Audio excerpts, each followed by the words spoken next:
Astro দিশা। কেউ যদি প্রশ্ন করে যে আপনি কোথায় থাকেন, আপনার উত্তরটা কি হবে? মূলত হয়ে থাকে যে আমি মানিকতলায় থাকি, আমি কলকাতায় থাকি। ডিপেন্ড করে যে আমরা কোন স্থান বা কোন সময়ে কার সাথে কথা বলছি। যদি আমি একটা ফরেন ল্যান্ডে কথা বলি তখন আমি বলবো যে আমি ইন্ডিয়া থেকে আসছি। আবার যদি অল ওভার ইন্ডিয়ার মধ্যে যে কোনো জায়গায় থাকে তাহলে আমি বলবো যে আমি কলকাতা থেকে এসেছি বা গুয়াহাটি থেকে এসেছি বা যে কোনো একটা শহর থেকে, কটক থেকে এসেছি, যে কোনো জায়গায়। আবার যদি কলকাতায় দাঁড়িয়ে আমি কথা বলি তাহলে আমি একটা জোন বলবো যে আমি মানিকতলা থেকে এসেছি বা ফুলবাগান থেকে এসেছি বা রাজাবাড়ি থেকে এসেছি, যে কোনো একটা জায়গা থেকে বলবো। আবার যদি ওই জোনেই কথা বলি তখন আমি বলবো কি যে আমি অমুক গলিতে থাকি, আমার বাড়ি নাম্বার এই, ইত্যাদি। এই প্রশ্নগুলো বা এই কথাগুলো আমি বলছি এই কারণে, কারণ কি আমরা অ্যাস্ট্রোলজিক্যালি আমরা যা যা বলি সেটা আমরা ভেবে দেখি না। কারণ কি, যেহেতু আমরা সেই সাবজেক্টের উপর ততটা দক্ষ নয়, সেহেতু আমরা ভেরিফাই করি না যে আমি যেটা বলছি সেটা কতটা ঠিক, বা আমার অ্যাকচুয়াল বলা উচিত কি, বা দেখা উচিত কি, বা কি ফলো করা উচিত।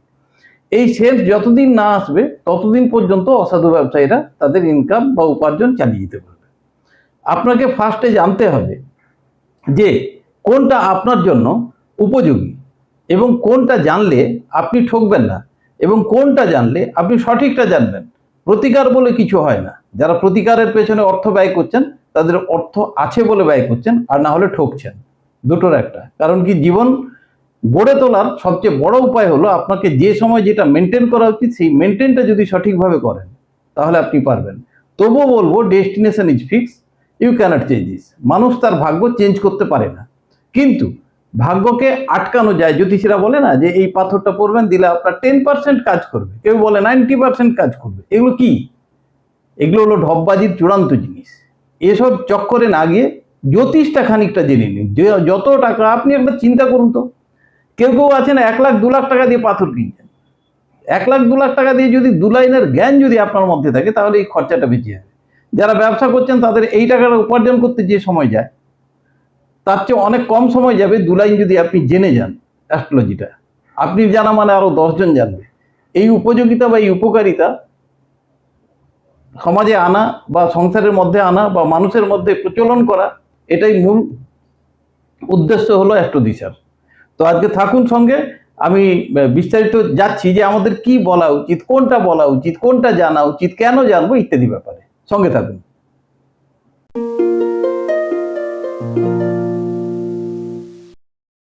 নমস্কার, আমি বিশ্বজিৎ, আর আপনারা দেখছেন অ্যাস্ট্রো দিশা। আপনারা নিশ্চয়ই ভালো আছেন আর ভালো থাকুন, এই শুভকামনা নিয়ে আজকের প্রোগ্রাম শুরু করি।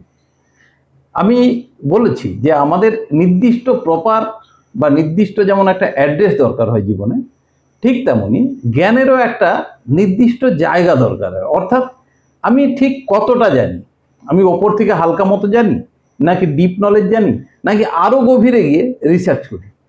এই স্তর বিন্যাস যে আমরা করে রেখেছি, এই স্তরের আপনি কোন লেভেলে আছেন সেটা আগে জানতে হবে। কারণ কি, আপনি যখন সকাল সন্ধে যারা অ্যাস্ট্রোলজি শোনেন বা অ্যাস্ট্রোলজি দেখেন, তাদের কিছু কিছু ট্রেন্ড আছে। রাশিফল দেখেন, রাশিফল কেন দেখেন, কি জন্য দেখেন? গল্প শোনার জন্য দেখেন? আরে এগুলো না শুনে খানিকক্ষণ সিরিয়াল দেখুন। সিরিয়ালের যারা আর্টিস্ট তারা অনুপ্রাণিত হবে, টিআরপি বাড়বে। ফালতু এসব জিনিস দেখেন কেন? আমি কয়েকটা এপিসোড আগে একটা প্রোগ্রাম করেছিলাম যে রাশিফল দেখা বন্ধ করুন, লগ্নফল দেখুন। কেন?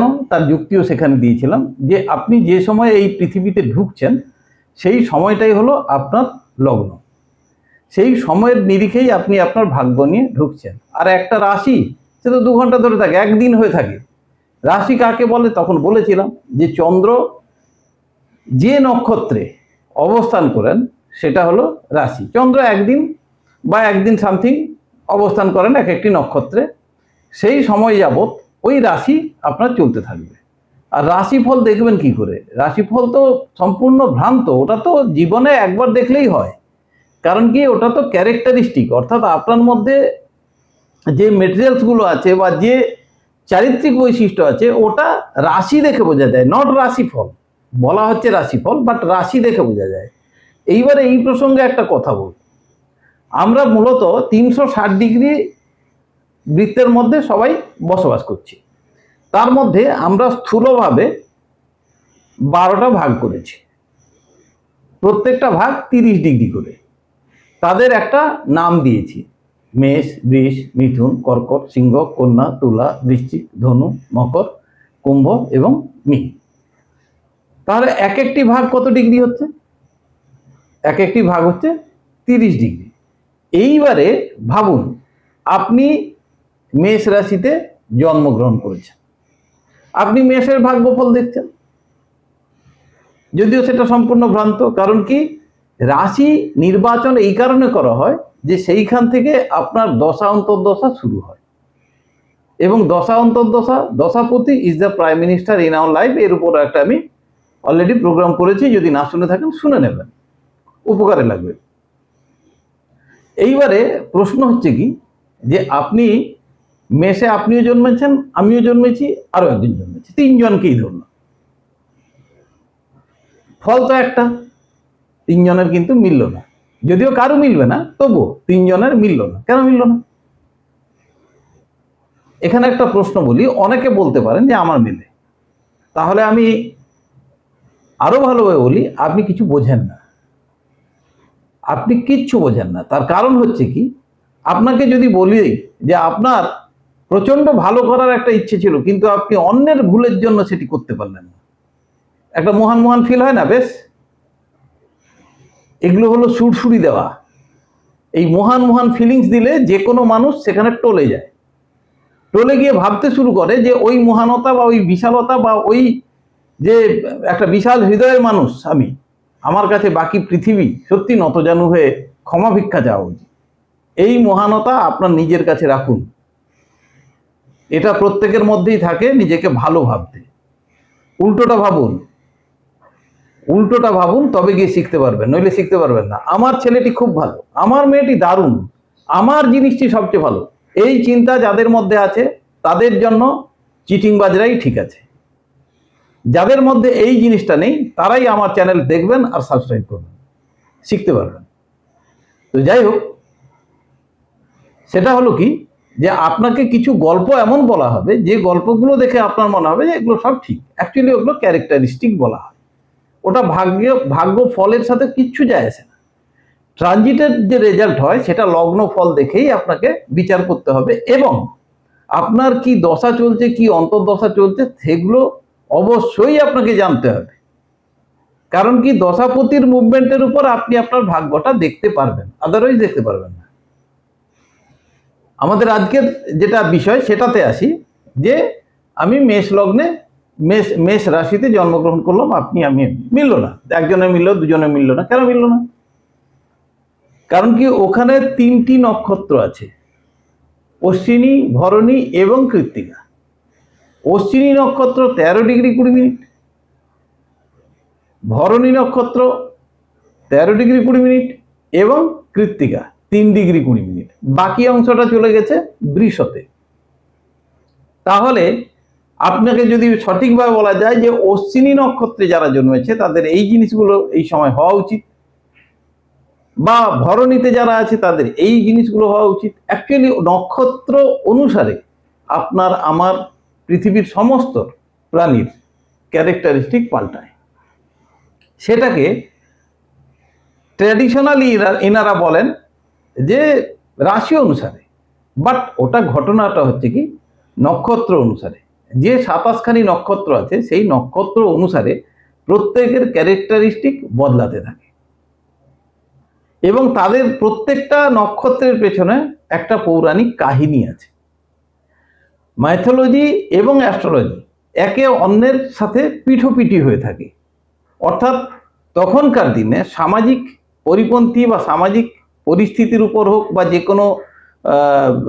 যে কোনো কারণেই হোক, তখন তো আমি ছিলাম না বা আপনারাও ছিলেন না, প্রত্যেকটা পৌরাণিক কাহিনী বেশ করে অ্যাস্ট্রোলজির ঘটনাগুলোকে লেখা হয়েছে, যাতে জনমানুষের সবার সুবিধা হয় বোঝার জন্য।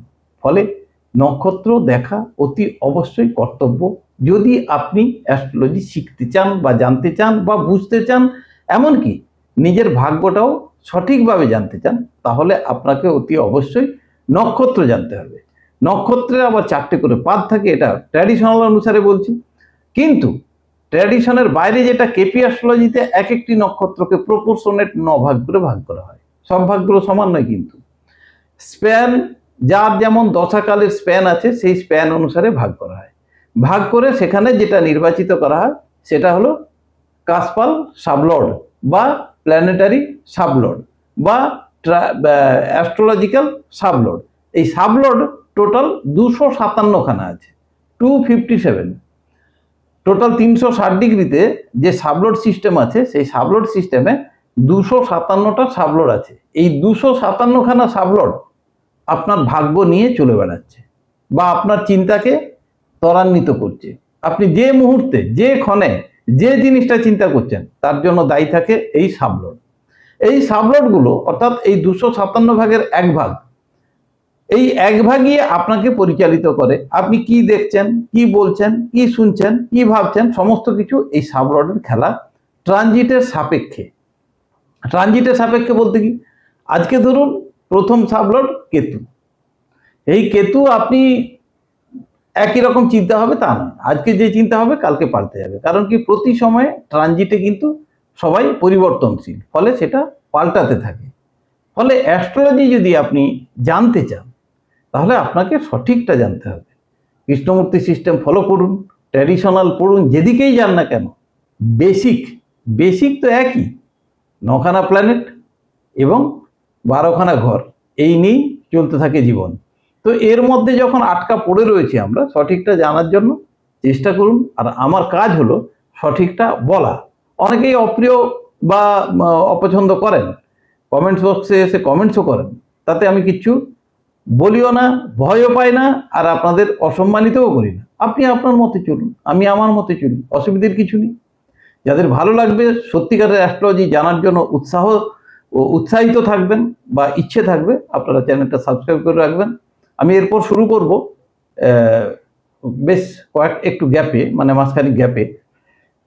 তার মধ্যে শনি বক্রি হবেন, বক্রি হলে কার জীবনে কী ধরনের প্রভাব আসছে সে ব্যাপারে ডিসকাস অতি অবশ্যই করব।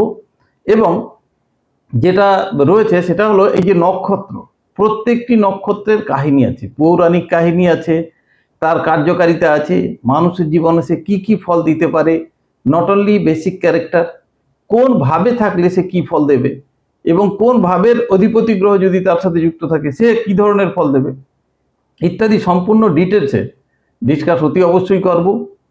এবং সেই সঙ্গে প্রত্যেকটি প্ল্যানেটের পৌরাণিক ব্যাখ্যা আছে, পৌরাণিক কাহিনী আছে, এবং সেগুলো যুক্তিযুক্ত দিয়ে ব্যাখ্যা করে আমরা বোঝার চেষ্টা করব।